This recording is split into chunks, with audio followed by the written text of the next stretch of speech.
Hello dear students and welcome back to my YouTube channel Amit Gupta classes once again and I hope you are enjoying yourself।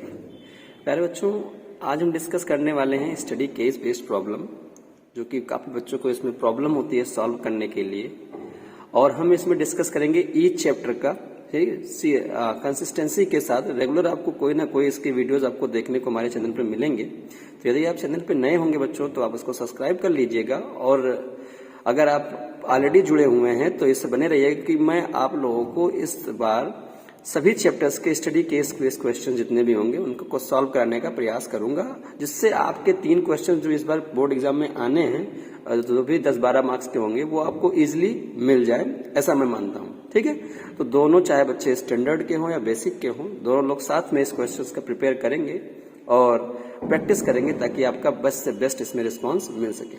ठीक है, तो इसके लिए क्या करना है, मैंने कुछ पॉइंट्स आपको दिख रहा होगा कि क्या पॉइंट्स दिए गए हैं। आपको जब भी कोई स्टडी केस बेस्ड प्रॉब्लम करना हो किसी भी चैप्टर का, तो सबसे पहले आप उससे कॉन्सेप्ट को क्लियर करें। कॉन्सेप्ट का मतलब उसमें जितने भी फॉर्मूले हैं, जितने भी डिफिनीशंस हैं, उन सबको आप ध्यान में रखेंगे तभी आपका ये केस बेस्ड प्रॉब्लम सॉल्व हो सकता है। ठीक है, बिना उसके सॉल्व नहीं होगा। जैसे कहते हैं ना, स्टडी केस का मतलब कोई भी आपको एक स्टोरी दी होती है, उस स्टोरी को आप अच्छे से पढ़ते हैं और पढ़ने के बाद उसको अच्छे से देखते हैं, उसमें क्या पूछा गया उसके बारे में पता करते हैं, फिर आप निकालते हैं। तो सेम प्रोसीजर यहाँ पर फॉलो करना है। तो इसमें आपको सबसे पहले आपको रियल नंबर्स क्या होते हैं इसके बारे में पता होना चाहिए। रियल नंबर्स कैसे होते हैं, डिफाइन कैसे होता है, नेचुरल नंबर क्या है, होल नंबर क्या है, इंटीजर क्या है, रेशनल नंबर क्या है, रियल नंबर क्या है। तो ये मैंने एक छोटा सा आपको फॉर्मेट दिया हुआ है। इसको मगर बेसिकली अगर डिफिनेशन देखो तो वैसे समझ में आ जाएगा कि इसमें जो नेचुरल नंबर होता है वो छोटा होता है, सबसे छोटा नंबर होता है नेचुरल नंबर। ठीक है, उससे बड़ा होता है होल नंबर, फिर उससे बड़ा होता है इंटीजर, फिर उससे बड़ा होता है रेशनल नंबर, फिर उससे बड़ा होता है रियल नंबर, और सबसे बड़े नंबर जो होते हैं वो कॉम्प्लेक्स नंबर होते हैं। ठीक, तो ये सारे डिफिनेशन आपको पहली बात तो पता होने चाहिए। उसके बाद इसी चैप्टर में रियल नंबर्स में हम पढ़ते हैं रियल नंबर्स के बारे में, इररेशनैलिटी जिसमें √2, √3 ये सब प्रूव करना होता है, इसके बारे में पढ़ते हैं। इसका भी अगर आपको लगेगा कि हाँ कोई नहीं समझ में आता है प्रूवमेंट कैसे प्रूव करते हैं तो बताइएगा, तो इस पर वीडियो भी आपको अपलोड हो जाएगा। ऑलरेडी मैंने इस पर एक वीडियो अपलोड कर रखा है। अगर आप जाएंगे प्लेलिस्ट में तो रियल नंबर चैप्टर सर्च कर लीजिएगा चैनल पे और आपको मिल जाएगा। सारे प्रूवमेंट मैंने ऑलरेडी करा दिए हैं। अगर आपको कोई प्रॉब्लम होती है तो इस पर एक वीडियो और अपलोड बना दिया जाएगा, जिससे आप रिलेशनलिटी अच्छे से प्रूव करना सीख जाएंगे। फिर इसी में अगला टॉपिक है आपका SCF एंड LCM। इससे बेस्ड क्वेश्चन आते हैं और फार्मूला भी इसका याद होना चाहिए कि SCF इंटू LCM किसके इक्वल होता है, तो आपको पता होगा। Product of 2 numbers, first into second number होता है। फंडामेंटल थ्योरम ऑफ अरिथमेटिक, ये क्या कहता है, ये सिंपल सी बात है, इसका आपने पढ़ा होगा। थ्योरम अगर नहीं पढ़ा है थ्योरम तो NCERT में लिखा हुआ है, उसको देखिए। ठीक है, इसमें कहता है कोई भी कंपोजिट नंबर है उसको हम प्राइम फैक्टर्स के रूप में तोड़ सकते हैं, और जो प्राइम फैक्टर्स होंगे वो यूनिक ऑर्डर में होंगे, इसके बारे में ये बताता है। यानी जितने भी आप कंपोजिट नंबर देखोगे उनको हमेशा आप किसमें तोड़ना है, प्राइम फैक्टर में तोड़ना, जो कि 10th में यही सब क्वेश्चन आने वाले हैं। ठीक है, तो ये कॉन्सेप्ट आपको पहले पता होना चाहिए। अगर ये नहीं पता है तो आप फिर समझ लीजिए केस स्टडी में कहीं ना कहीं प्रॉब्लम आएगी और आप उसको सॉल्व नहीं कर पाएंगे। चलिए अब क्वेश्चंस पे आते हैं। क्वेश्चन पहले पढ़ते हैं, फिर कैसे सॉल्व करेंगे उस पर भी डिस्कस हम लोग करेंगे। ठीक है, तो ये पहला क्वेश्चन मैंने लिया बच्चों, देखिए आप इसको पढ़िए। इसमें दिया गया है केस बेस्ड क्वेश्चन फर्स्ट। ठीक है, देखा जाए तो इसमें देखिए आपको लिखा हुआ है to enhance the reading skill of class 10th students the school nominate you and 2 of your friends to set up a class library. ठीक है, यानी किसी भी पढ़ने की क्षमता को बढ़ाने के लिए क्लास 10th में बढ़ाने के लिए कुछ बच्चों का नॉमिनेट हुआ, इसमें आप और आपके 2 अलग दोस्त उसमें क्लास लाइब्रेरी में लगाए गए कि इसको एक थोड़ा सा मोटिवेट करे बच्चों की वो पढ़ने की स्किल उनके में अच्छे से हो जाए। ठीक है, इसमें यह बताया गया there are 2 section, section A and section B of class 10th grade. ठीक है, यानी क्लास 10th के 2 सेक्शन बनाए गए, सेक्शन ए और सेक्शन बी, जिसमें सेक्शन ए में 32 स्टूडेंट यानी 32 स्टूडेंट्स को रखा गया और सेक्शन बी में 36 स्टूडेंट को रखा गया। इतनी सी इन्फॉर्मेशन इस पूरे केस स्टडी में दी है। ठीक है, और ये लाइब्रेरी है आपकी। अब इसमें क्वेश्चन पहला पूछा गया, पूछा what is the minimum number of books you will acquire the class library so that they can be distribute equally among students of section A और सेक्शन बी। यानी हमें कह रहा है कि मिनिमम नंबर ऑफ बुक्स कितने होंगे जिसमें हम क्लास लाइब्रेरी में ये आ सके और हम उनको इक्वली डिस्ट्रीब्यूट करें, चाहे वो सेक्शन ए का बच्चा ले चाहे सेक्शन बी का बच्चा ले। तो बच्चों मैंने बताया था कि जब मिनिमम वर्ड आ जाए, ठीक है, तो आप क्या यूज करते हो, आप लोगों को पता होगा, जिन बच्चों ने पढ़ा होगा, तो जब मिनिमम आ जाए, टुगेदर आ जाए, मीट अगेन आ जाए, ठीक है, लोवेस्ट आ जाए, लीस्ट आ जाए, तो इस केस में आप जनरली एलसीएम निकालते हैं। ठीक है, तो बस आपको सेक्शन ए और सेक्शन बी के जितने भी स्टूडेंट हैं उन दोनों का एलसीएम निकालना है। कैसे निकालेंगे आइए देखते हैं। देखिए अगर एमसीक्यू में तो डायरेक्टली आप एलसीएम निकाल लो, जैसे आप क्लास 6-7 में निकालते थे, लेकिन अगर आपको 10th में है, अगर इसको प्रॉपर्ली निकालना है तो प्राइम फैक्टर के रूप में निकालेंगे। तो पहले क्वेश्चन का हम आंसर देखते हैं। ठीक है, तो पहले क्वेश्चन का अगर हम आंसर देखें तो पहले यहां लिखेंगे, क्वेश्चन फर्स्ट है number of students in section A, कितने थे बच्चों 32। इसका प्राइम फैक्टर क्या बनेगा 2 पावर 5, क्योंकि 2 को 5 बाय मल्टीप्लाई के टाइम्स करोगे तो ये 32 आ जाएगा। ठीक है, number of students in section B में कितने थे बच्चों 36। इसका बनाओगे तो 2 के पावर 2 इंटू 3 के पावर 2 हो जाएगा। ठीक है, ये बन गए। अब आपको निकालना क्या है, minimum number of books. Minimum number of books is equal to कितने आएंगे बच्चों, अगर हम देखें तो क्या निकालेंगे हम, एलसीएम ऑफ किसका 32 और 36, जितने स्टूडेंट सेक्शन ए में थे जितने स्टूडेंट सेक्शन बी में थे उन दोनों का एलसीएम। तो एलसीएम में क्या होता है, इन सब में जो बड़ा पावर होता है, जो कॉमन है उसका बड़ा पावर, तो इन दोनों में 2 के पावर 5 है, यहाँ 2 के पावर 2 है, तो इन दोनों में बड़ा कौन है, किसका पावर अधिक है, तो 2 के पावर 5, तो इसको हम लिख लेंगे। और जो नहीं कॉमन होता बच्चों उसको भी इंक्लूड कर देता, तो इसमें 3 के पावर 2 भी है तो इसको भी इंक्लूड कर लेंगे। अब इन दोनों का मल्टीप्लाई कर लेंगे, तो 2 के पावर 5 का मतलब 32 और 3 का स्क्वायर मतलब 9, तो 9 2 जा 18 कैरी 1, 9 से 27 और 1 28, यानी 288 बुक्स जो लगेंगी, जो चाहे सेक्शन ए और सेक्शन बी में इक्वली डिस्ट्रीब्यूट की जाएंगे। देखते हैं ऑप्शन कोई है इसमें। यस, ऑप्शन नंबर सी आपको दिख रहा होगा, तो ऑप्शन नंबर सी इसका करेक्ट हो जाएगा। ठीक है, अगले क्वेश्चन पे अगर हम आए तो अगला क्वेश्चन क्या कहते हैं बच्चों, ये देखिए, कह रहा है the product of 2 positive integers is equal to the product of the HCF and LCM is true, then HCF of this and this number. ठीक है, ये तो बात सही है बच्चों, मैंने बताया कि आपको भी कि एलसीएम और एचसीएफ पे फार्मूला हम जानते हैं। एचसीएफ और एलसीएम का फार्मूला क्या होता है, यहाँ होता है, क्वेश्चन नंबर 2 हम बात कर लेते हैं। ठीक है, तो HCF into LCM is equal to होता है प्रोडक्ट ऑफ 2 नंबर्स। ठीक है, यानी first number into second number, तो ये फार्मूला है बच्चों, और ये हमेशा सही होता है। ठीक है, तो उसी कॉन्सेप्ट पे ये क्वेश्चन कहा गया है कि ये सही है बात, तो ये बात सही है। ठीक है, अब निकालना क्या है एचसीएफ, तो एचसीएफ निकाल लो। तो एचसीएफ किसका निकालना है, एचसीएफ ऑफ 32 एंड 36। तो कैसे, अभी मैंने इसका प्राइम फैक्टर बनाया, देखो क्या बनाया, इसका बनाया 2 पावर 5 और इसका बनाया 2 पावर 2 इंटू 3 पावर 2। तो एचसीएफ का मतलब होता है बच्चों हाईएस्ट कॉमन फैक्टर, यानी जो दोनों में कॉमन हो।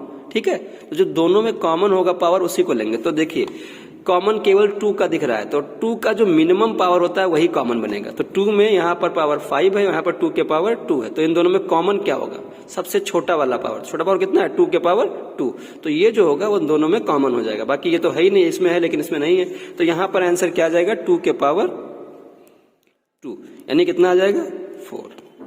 तो ये आपको कितना आ गया 4। तो देखिए कि ये ऑप्शन में ऐसा है। देखिए अगर ऑप्शन नंबर बी चेक करें तो इसमें ऑप्शन 4 दिख रहा है कि option number B is correct. समझ में आ गई बात। फिर इसी में पूछा है 36 can be expressed as a product of primes. मैंने बताया ना कि फंडामेंटल थ्योरम ऑफ अरिथमेटिक भी इसमें याद करना होगा। तो फंडामेंटल थ्योरम जो था, ये फंडामेंटल थ्योरम अरिथमेटिक कहता है कि जब कोई भी कंपोजिट नंबर है उसको हम प्राइम फैक्टर्स में तोड़ सकते हैं। तो आप 36 अगर चेक करो तो 36 आपका क्या दिख रहा है, कंपोजिट नंबर। ठीक है, ये क्यों composite number, what is composite number? Composite number का मतलब होता है बच्चों कि कोई भी अगर नंबर मोर देन 2 फैक्टर्स देता है या किसी भी मोर देन 2 नंबर से डिविजिबल हो जाता है तो उसे हम बोलते हैं कि वो कंपोजिट नंबर। 36 1 से कट सकता है, 2 से, 3 से भी, 4 से भी, 9 से भी, 12 से भी और 18 से और अपने आप से। तो बहुत सारे नंबर से डिविजिबल हो सकता है। तो ये मोर देन 2 से कहीं ज्यादा बार डिवाइड हो सकता है, तो इसलिए ये कंपोजिट नंबर है। अब इसका प्राइम फैक्टर कैसे बनाएंगे, देखिए क्वेश्चन नंबर 3। तो इसका हम लिखते हैं प्राइम फैक्टर। तो प्राइम फैक्टर अगर एमसीक्यू में आता है डायरेक्टली आप इजीली वे में आप सॉल्व कर डायरेक्टली फटाफट सॉल्व करिएगा, आंसर लिख दीजिएगा। यहाँ मैं आपको समझाने के लिए कैसे आप इसको लैंग्वेज के फॉर्म में लिखेंगे और कैसे इस तरीके को समझना है वो मैं बता रहा हूँ। इससे थोड़ी सी वीडियो आपको हो सकती है लॉन्ग चली जाए, तो इसको ध्यान से पढ़िएगा क्योंकि आगे जो क्वेश्चन आएंगे अगर इस पे बेसिस पता है तो प्रॉब्लम्स नहीं आएंगी। ठीक है, तो प्राइम फैक्टर ऑफ 36 कैसे बनता है बच्चों, देखिए तो इसमें लिखिए आप 36 का 2 से डिवाइड करेंगे 18, 2 से करेंगे 9, 2 से करेंगे नहीं कटेगा, 3 से करेंगे 3, 3 से करेंगे 1। तो कितना बना आपका? 2 का कितने टाइम्स आया? 2 टाइम्स। तो 2 के पावर 2 इंटू 3 कितने टाइम्स आया? 2 टाइम्स, 3 के पावर 2। तो यही इसका आंसर हो जाएगा। बात समझ में आ गई? तो इस तरीके से इसका प्राइम फैक्टर निकाला जा सकता है। तो देखिए कोई ऑप्शन में ऐसा है 2 power 2 3 power 2, yes, option number A is correct. तो ऑप्शन ए करेक्ट हो जाएगा। ठीक है। अब देखिए क्वेश्चन नंबर 4, इस तरह के क्वेश्चंस आपने एनसीईआरटी में देखा होगा और इसका हमेशा आपको आंसर पता होना चाहिए। ठीक है। ऐसा क्वेश्चन कभी भी दिखे, सब जगह मल्टीप्लाई, लेकिन यहाँ प्लस में है और यहाँ भी 15 है, यहाँ भी 15 है। अगर कोई भी दोनों टर्म में कॉमन दिख रहा है तो इसका मतलब वो हमेशा कैसा नंबर होगा? कंपोजिट नंबर होगा। ठीक है। कैसे होगा? आइए 4th क्वेश्चन देखते हैं इसका। 7 इंटू 11 इंटू 13 इंटू 15 प्लस 15, तो इसमें क्या कॉमन बन सकता है? 15 कॉमन बन सकता है?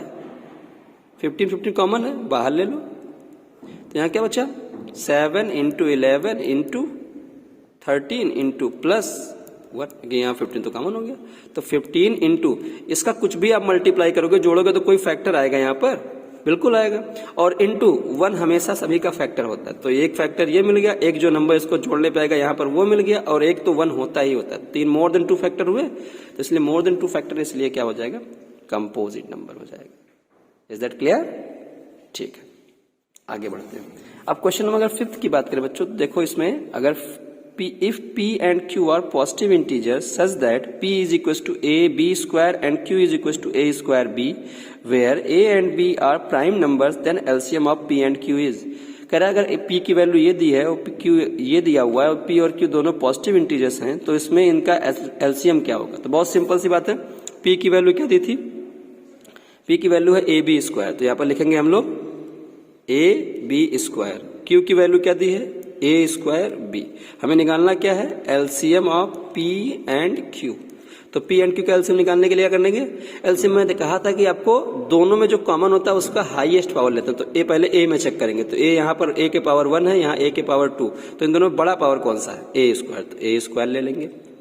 अगर मैं इसमें B में चेक करूँ तो B यहाँ पर पावर 1 है, यहाँ 2 है, तो बड़ा कौन है? B के पावर 2, तो एलसीएम हो जाएगा A स्क्वायर B स्क्वायर। ठीक है। एचसीएफ की बात छोटा पावर लेते हैं इन दोनों में, तो इन दोनों छोटा आता है ए, इसमें आता है बी, तो ए भी आता है एचसीएफ, लेकिन हमें निकालना क्या था? एलसीएम। तो इसका ऑप्शन देख लेते हैं कहीं है इसमें, तो option number B. Option number B अगर चेक करो तो ये ऑप्शन बी आपका करेक्ट है, ए स्क्वायर बी स्क्वायर। ठीक है, तो यही इसका आंसर हो जाएगा। तो इस तरीके से आपके 5 क्वेश्चन इसमें थे।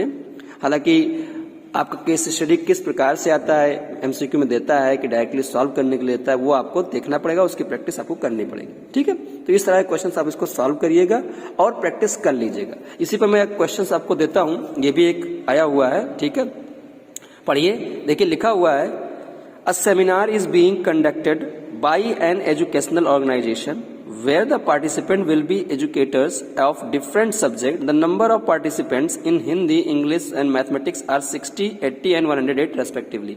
एक कोई सेमिनार कंडक्ट किया जाता है जिसमें एजुकेशनल ऑर्गेनाइजेशन द्वारा, शैक्षणिक कोई संस्थान है उसके द्वारा, where the participant will educators of different subject, जिसमें जितने भी पार्टिसिपेंट उसमें प्रतिभाग कर रहे हैं वो अलग अलग सब्जेक्ट में माहिर हैं या अलग अलग सब्जेक्ट के उसमें हैं। ठीक है, the number of participant in Hindi, English, mathematics, 3 subject के पार्टिसिपेंट इसमें आए हैं, हिंदी, इंग्लिश और मैथमेटिक्स। इसमें जितने भी प्रतिभागी हैं वो 3 सब्जेक्ट में, हिंदी, इंग्लिश और मैथमेटिक्स में प्रतिभाग कर रहे हैं। हिंदी के लिए 60 है, इंग्लिश में 84 और मैथ्स में जो है 108 पार्टिसिपेंट ने शामिल हुए हैं इसमें, ये रेस्पेक्टिवली इसमें दिया गया। अब इसमें क्वेश्चंस कैसे कैसे हैं देखिए।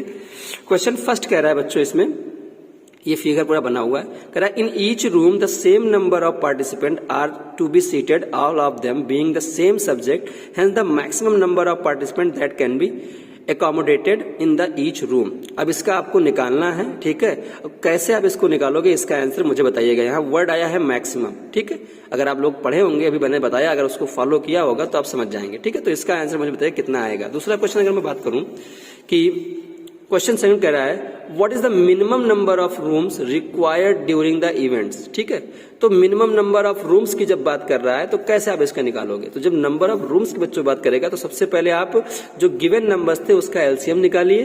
ठीक है, और उसी गिवन नंबर का एचसीएफ निकालिए और उसको एलसीएम को एचसीएफ से डिवाइड कर देंगे तो उसके मिनिमम नंबर ऑफ रूम्स भी आ जाएंगे। ठीक है, फिर थर्ड क्वेश्चन कह रहा है एलसीएम ऑफ 60, 84, 108 इज। कितना आसान सा क्वेश्चन है, इसको भी आपको बताएगा आंसर क्या आएगा। फोर्थ क्वेश्चन में the product of HCF and LCM of 60, 84 and 108 is. अब इसका प्रोडक्ट निकालना है। ठीक है, product of HCF and LCM, तो पहले एचसीएफ निकाल लीजिएगा इन तीनों का, फिर एलसीएम निकाल लीजिएगा इन तीनों का, और उन दोनों का मल्टीप्लाई करेंगे, जो भी आंसर आएगा इसमें ऑप्शन बताइए कौन सही होगा। क्वेश्चन नंबर 5 की अगर बात करें तो 108 can be express the product of prime numbers. फिर आ गया आपके पास थ्योरम, कौन सा theorem, fundamental theorem of arithmetic. तो उसके हिसाब से आप इसको प्राइम फैक्टर में तोड़ना है। 108 को आप एलसीएम के तौर पे यहाँ 108 लिखेंगे और उसका एलसीएम आप निकाल देंगे। कैसे निकालना है, जितना भी आएगा उसको ऐसे पावर में चेंज कर लेंगे, आपका आंसर मिल जाएगा। तो ये कुछ क्वेश्चंस आपके मैंने एक स्टडी कराए और एक स्टूडेंट मैंने आपको दिया है। अब इसका आंसर चेक करें, लगाएं और टाइम ड्यूरेशन जरूर चेक कर लें। देखिए मुझे वीडियो बनाने थोड़ा टाइम लग गया है कि मुझे समझाना था। अब आपको इसको समझ गए होंगे तो इसको आप मिनिमम अगर 5 क्वेश्चन से तो 7 मिनट से ज्यादा इसको नहीं लें। अगर कोशिश करें कि 5 मिनट में हो जाए तो भी अच्छा है, क्योंकि जितना आप जल्दी करेंगे उतना ही आपका बेनिफिट होगा आपके बोर्ड एग्जाम में। ठीक है, तो ये क्वेश्चंस को ट्राई कीजिएगा और बताइएगा मुझे कितने कितने इसके आंसर्स आए हैं।